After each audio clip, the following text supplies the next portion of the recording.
मुश्किलों से धीरे धीरे करके मैं यहाँ पे सावधानी के साथ में इस आगे वाले हिस्से पे जा रहा हूँ। पानी को गर्म करने की तकनीक आज भी हम देख पा रहे हैं।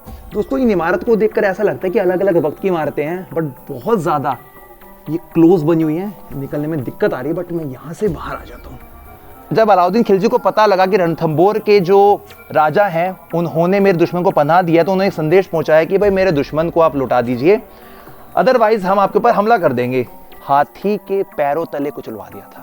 1200 वर्ष पुराने रणथंभौर किले के बादल महल के इतने सारे भाग हैं जिसको अब हम देखेंगे। वहां पर रहते थे यहाँ के राजा हमीर देव चौहान के सभी जो प्रमुख मुख्य सैनिक हुआ करते थे, वो सभी।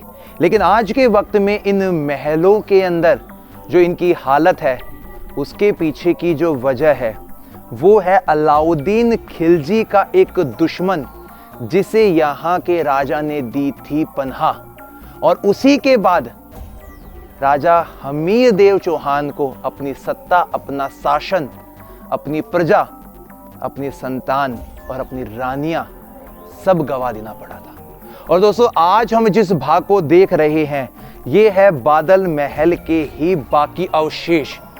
एक वक्त यहाँ पर रणथंभौर किले के निर्णय लेने वाले मुख्य जो सेनापति थे, जो यहाँ के प्रधान थे, वो रहा करते थे। अलाउद्दीन खिलजी ने 1298-99 के समय में अपने सैनिकों को भेजा था गुजरात में कि वहाँ पर जाएं, वहाँ के शासकों को लड़ें और उनसे जो भी खजाना है वो लूट कर लेकर आए, जिसमें उन्होंने काफ़ी मंदिरों को भी तोड़ा है, काफ़ी प्राचीन इमारतों को भी खंडित किया था खजाना लूटने के बाद में। और खजाना लूटने के बाद में जो उनके मुख्य सेनापति थे उनके बीच में आपस में हो गया झगड़ा, और ये स्थान है आपका जालोर का। और उस स्थान पर पहुंचने के बाद में जो उनके तुर्की सेनापति थे, जिसमें से यदि हम नाम विशेष की बात करते हैं तो उनका नाम बनता है अलूक खां, और इन्हीं के साथ में दूसरे थे नुसरत खां। ये तो हो गए एक पक्ष में। लेकिन जो मंगोल सेनापति थे यानी कि मोहम्मद शाह और केब्रू, ये हो गए दूसरे पक्ष में कि लूटा हुआ माल किसको ज्यादा मिले।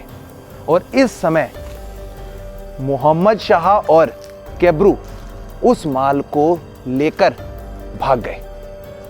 और ये बात जब दिल्ली में बैठे हुए अलाउद्दीन खिलजी को पता लगी तो उसने अपने अधीन आने वाले सभी क्षेत्रों में इस बात को पहुंचा दिया, इस संदेश को पहुंचा दिया कि मेरे दुश्मन को यदि किसी ने पनाह दी तो वो भी मेरा दुश्मन बन जाएगा। और ऐसा ही हुआ।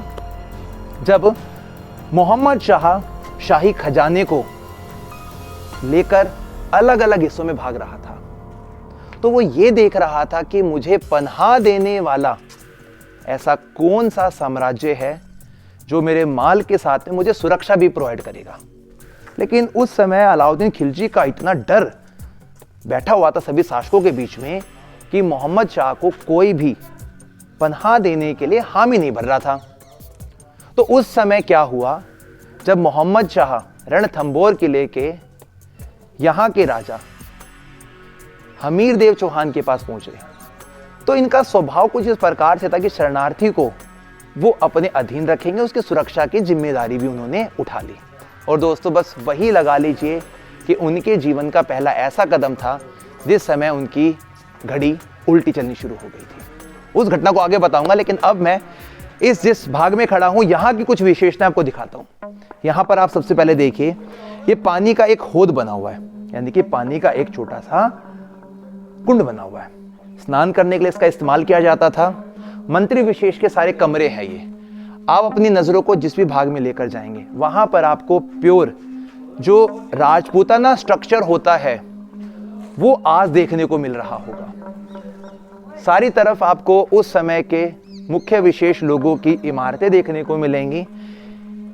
यहाँ पर उनके निर्णायक जो थे उन सभी की इमारतें देखने को मिलेगी। इस वाले भाग में यदि हम थोड़ी नज़र डालते हैं तो इसको देखकर लगता है कि इसका कंस्ट्रक्शन दो अलग अलग वक्त में हुआ है। नीचे वाला जो कंस्ट्रक्शन है वो पुराना है और ऊपर वाला कंस्ट्रक्शन बाद की शासक ने अपने साम्राज्य के अधीन रहकर यहाँ पे करवाया होगा। तो दोस्तों यहाँ पर एक रैंप सा बना हुआ है। थोड़ा आप आगे की तरफ आइए, मैं पहले आपको रैंप वाला हिस्सा दिखा देता हूँ एक बार, ताकि आप इसको समझ पाएंगे अच्छे तरीके से। इस रैंप की मदद से आप इजीली ऊपर चढ़ जाएंगे और ऊपर चढ़ते वक्त आप ये देख पाएंगे कि जहां पर आपकी नजर अब जा रही है उस वाले भाग में लगे हुए हैं लकड़ी के बीम और इनकी फिनिशिंग देख पा रहे हैं दोस्तों आप नीचे की तरफ से। तो आप इसे महसूस कर सकते हैं कि आज से तकरीबन 1200 वर्ष पहले जब ये किला ये बना होगा या जिस भी शासक के दिन ये इमारत बनी होगी उनके पास टेक्निक आ चुकी थी इस पत्थर को और इस लकड़ी को बिल्कुल प्लेन काटने की। और इसके बाद में इसकी जो मोटाई है छत की वो भी आपको पता लगती है कि कितनी मोटाई की छत बनाई जाती, कैसे पत्थर लगते थे, अंदर का जो मलबा है कैसे बनता था। इनके अंदर कुटी हुई पिसी हुई ईंट, रोड़ी, बजरी और ना जाने कितने अलग अलग खाद्य पदार्थ, जिसमें आपका गुड़ हो गया, भूसा हो गया, इसमें आपका गुड़हल हो गया और इसी के अंदर आपकी काफी सारी चीजें मिलाकर इस पूरे मसाले को तैयार करते थे ताकि इसकी मजबूती रहे और दूसरा कारण ठंडा भी रहे गर्मी के समय में। यहां पर जो व्हाइटनेस आपको दिखाई दे रही है दोस्तों, ये सफेद, इसको जो रंग दिया गया है वो सीप और कोडी जो होती है उसकी पिसाई करके एक पतली लेयर बनाई जाती है, उसके बाद में इसको यहाँ पे लगाया जाता है जिसके बाद इसकी फिनिशिंग आती है। अब दोस्तों इस रैंप से आप आगे की तरफ आइए और आने के बाद में आप आज यहाँ पर खंडित होती इस प्रमुख हवेली को देख लीजिए, इस महल को देख लीजिए। ये देखिए दोस्तों छत तो बिल्कुल गायब है। मैं दोस्तों कोशिश करूंगा कि मुश्किलों से धीरे धीरे करके मैं यहाँ पे सावधानी के साथ में इस आगे वाले हिस्से पे जा रहा हूँ और मैं ये भी विनती करता हूँ अगर आप यहाँ पे आते तो आप आने से बचें क्योंकि यहाँ पे दुर्घटना हो सकती है। तो दोस्तों हम पहुँच गए हैं इस पॉइंट पे सेफली। छत यहाँ से पूरी टूट चुकी है। अमूमन तौर पर कमरों की जो ऊंचाइयाँ होती है वो 8-10 फीट होती है, लेकिन यहाँ पर देखने को लग रही है 11 से 12 फीट के आसपास। और सामने की तरफ का आप पूरा नज़ारा देख सकते हैं। यहाँ पर ये जोगी महल बना हुआ है, सामने की तरफ ये रानी का महल बना हुआ है। ये पूरा जोन नंबर 3 है जहाँ पर आप सफारी से जा सकते हो और जंगली जानवरों को देख सकते हो। अब दोस्तों मैं आपको है ना यहाँ की कुछ वो बातें बताता हूँ जिसका हमने जिक्र किया था, यहाँ की दुश्मनी मोल लेने का।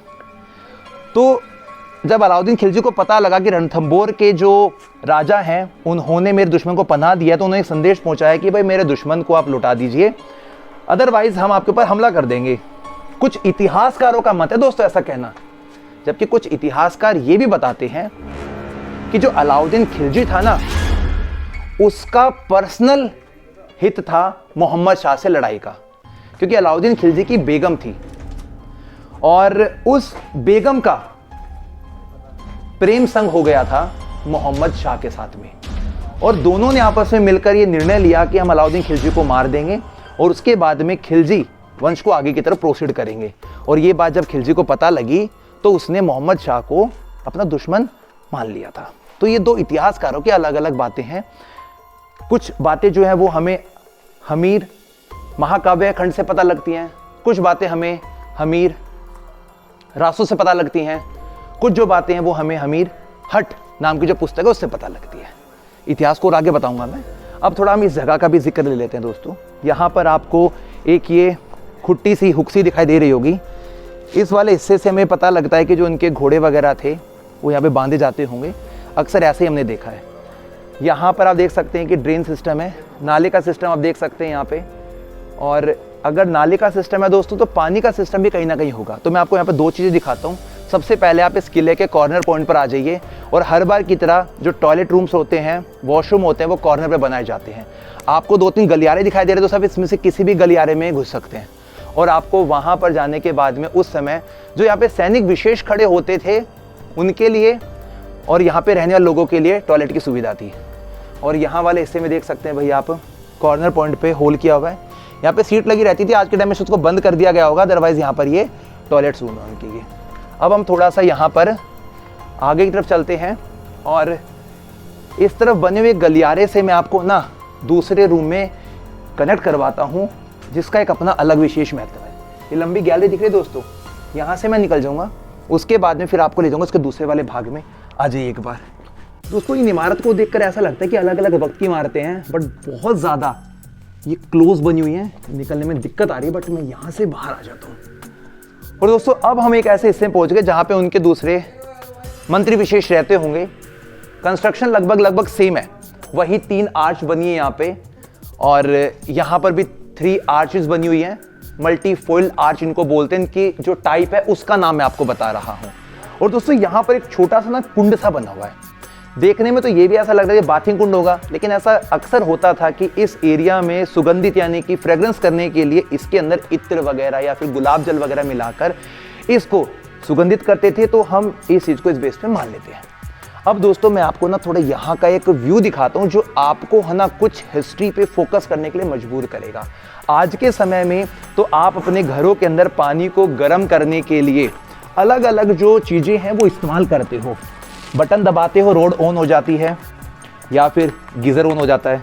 लेकिन पहले के वक्त में पानी कैसे गर्म होता था दोस्तों, ये देख लो भाई, पानी को गर्म करने के लिए बने हुए होल पॉइंट। और दोस्तों ये अपने आप में बहुत ज़्यादा रेयरेस्ट चीज़ है जो इन किलों के अंदर देखने को आपको मिलती है। और यदि मैं सही तरीके से बात करूं तो इन पॉइंट्स के अंदर कढ़ाई वगैरह लगी रहती थी और उसकी जो लकड़ियां वगैरह हैं वो दूसरे हिस्से में रहती थी। पानी गर्म होता था, उस पानी को गर्म करके इस वाले हिस्से में जो यहाँ के नौकर वगैरह थे उनको आने की परमिशन नहीं होती, तो सब बाहर रहते थे वो। और जो यहाँ के जो मुख्य पर्सन थे वो पानी वगैरह की सप्लाई उन तक यहाँ से पहुँच जाती थी। तो ये उस समय का है दोस्तों, पानी को गर्म करने की तकनीक आज भी हम देख पा रहे हैं। 3 अलग अलग कुंड है, एक में पानी गर्म था, एक में ठंडा था, एक में गुनगुना रहता था, यानी कि उस समय का ये बाथरूम रहा होगा। वहाँ पे टॉयलेट रूम देखा, बाथरूम देखा, विशेष कक्ष कमरे देखे हैं। अब दोस्तों इन कमरों के अंदर भी कुछ चीज़ें बनी हुई हैं, थोड़ा इनको निहार लेते हैं कि यहाँ पर हमें क्या कुछ देखने को मिलता है। भाई देखो, पहले तो छत को देख लो भाई, इसकी छत इतनी काली हो गई है कि दोस्तों लगता है या तो पेंट किया गया यहाँ पे, आप पक्की बात है कि आग की वजह से इसका जो रंग है ना दोस्तों काला पड़ गया होगा। और आप जब इसकी तरफ घूमेंगे तो आप ये पता लगा पाएंगे कि इसकी रिपेयरिंग भी की गई है। और यहाँ पर एक कक्ष कमरा बना हुआ है छोटा सा, इसकी हाइट वगैरह देख लेते हैं। ये देखिए भाई, ज़्यादा ऊंचाई का कमरा नहीं है, ये 8 फीट ऊंचा है, छोटा सा कमरा है, बहुत अलग। और इसी प्रकार का जो एक रूम होगा दोस्तों वो सामने की तरफ भी हमें देखने को मिल रहा है। अब हम यहाँ से बाहर की तरफ निकलते हैं और कुछ चीज़ों को कैप्चर करते हैं जो हम यहाँ पर देख पा रहे हैं। भाई गजब की चीज़ें दोस्तों समय की, मतलब दिल खुश हो गया चीज़ें देखकर। अब हम क्या करेंगे कि इस वाले हिस्से से सीढ़ियाँ बनी हुई हैं, इसको बाद में जाके देखेंगे कि ऊपर की तरफ क्या है। पहले हम दोस्तों इस तरफ घुस जाते हैं और इन चीज़ों को कैप्चर करने की कोशिश कर लेते हैं एक बार। वाह, तो दोस्तों यहाँ पर बना हुआ एक लंबा दालान, और ये देखो ऊपर वाला हिस्सा ईंटों का कटाव और इनका जो रखने का तरीका है, और जो पत्थर है यहाँ पर पहाड़ी पत्थर, वो आप समझ सकते हो कि पहले का कंस्ट्रक्शन कैसे बनता था। इस वाले हिस्से को देखकर ना ऐसा मालूम पड़ता है कि उन मुख्य लोगों की जब कोई मीटिंग वगैरह होती होगी ना, या अतिथियों का स्वागत करते होंगे, तो इस वाले क्षेत्र में शायद वो किया करते होंगे। लंबा सा दालान बना हुआ है। बाकी यहाँ पर आप एक पिलर को देखेंगे तो एक सिंगल पिलर को ही यहाँ पे कार्व किया हुआ है, और ये वाला पत्थर देखो दोनों के बीच में सेपरेट है, और बिना किसी आज के समय की टेक्निक का यूज करके इतने वर्षों के बाद भी ये जो पत्थर हैं वो जो कि तो बने हुए हैं। तो दोस्तों इनके बीच में होता था लॉकिंग सिस्टम का इस्तेमाल। अब हम बात करते हैं हमीर देव चौहान और अलाउद्दीन खिलजी के बीच के युद्ध का। 1908 से लेकर 1301 तक इनके बीच में 3 बार युद्ध हुआ, जिसमें से हर बार अलाउद्दीन खिलजी को हार का सामना करना पड़ा। और इस बीच में जो उनके 2 प्रमुख सेनापति थे, अलूग खां और जो दूसरा व्यक्ति उसका नाम था नुसरत खां। नुसरत खां की इन युद्धों के बीच में मृत्यु हो गई थी, मर गया था। और यदि हम बात करते हैं अपने जो राजा थे चौहान राजा, इनकी तरफ से जो मुख्य सेनापति थे उनका नाम था भीम सिंह और धर्म सिंह। भीम सिंह वीरगति को प्राप्त हो गए थे जब एक स्थान पड़ता है यहाँ से तकरीबन 60-65 किलोमीटर दूर की तरफ, जिसका नाम है झाइन। झाइन के किले को इस वाले किले का, यानी रणथंभौर के किले की कुंजी कहा जाता है। इस किले पर लड़ाई करने से पहले आपको झाइन के किले को जीतना पड़ेगा। तो खिलजी जो शासक थे उन्होंने झाइन के युद्ध को तो जीत लिया, लेकिन इस किले पर जब वो आए तो उस समय वो इस किले को जीत ना पाए। तो दोस्तों वहां पर एक अफवाह उड़ गई जब सामने रण की पहाड़ियों में लड़ाई हुआ खिलजी के साथ में यहाँ के राजा हमीरदेव चौहान की, कि हमीरदेव चौहान युद्ध में मारे गए। और उसके बाद से बस रणमल जो थे जिन्होंने झूठे अफवाह को फैलाया था, उनकी गर्दन भी काट दी गई थी, जिनकी हमने फेस और बाजू वाले हिस्से को गेट के पास वाले हिस्से में देखा था। फिर उसके बाद में यहाँ की जो पूरी सत्ता है वो अलाउद्दीन खिलजी ने, एक व्यक्ति हैं जिनका नाम है अलूग खां, जो उनके मुख्य सेनापति थे, उनके हाथ में सौंप दी गई थी। और दोस्तों उस समय के बाद जो उनका दुश्मन था ना, जिसका नाम था मोहम्मद शाह, वो घायल अवस्था में पड़ा था युद्ध के अंदर, क्योंकि उसने युद्ध जो लड़ा था वो चौहान शासकों के साथ रह के लड़ा था। तब अलाउद्दीन खिलजी ने एक वाक्यांश उसके सामने पेश किया, यदि मोहम्मद शाह मैं तेरे को फिर से ठीक करवा दूं तो क्या करेगा तू? तब मोहम्मद शाह ने कहा कि सबसे पहले मैं तेरा कत्ल करूंगा और उसके बाद में इस स्थान पर चौहान शासकों के किसी वंशज को बिठाऊंगा और जिंदगी भर उनकी सेवा करूंगा। तो इस वाक्यांश के साथ में हम ये समझ पाए कि किस प्रकार से अलाउद्दीन खिलजी के एक दुश्मन की वजह से और यहाँ के राजा के बड़े दिल की वजह से उनको अपना साम्राज्य तक सारा खो देना पड़ा था। तो बाद में अलाउद्दीन खिलजी ने मोहम्मद शाह को इस वाक्य को सुनने के बाद में ना हाथी के पैरों तले कुचलवा दिया था। और दोस्तों ये है आपका बादल महल का फ्रंट वाला हिस्सा। तो बादल महल काफ़ी दूर तक फैला हुआ है। तो दोस्तों अब हम अपने कदमों को लेकर जाएंगे आगे की तरफ।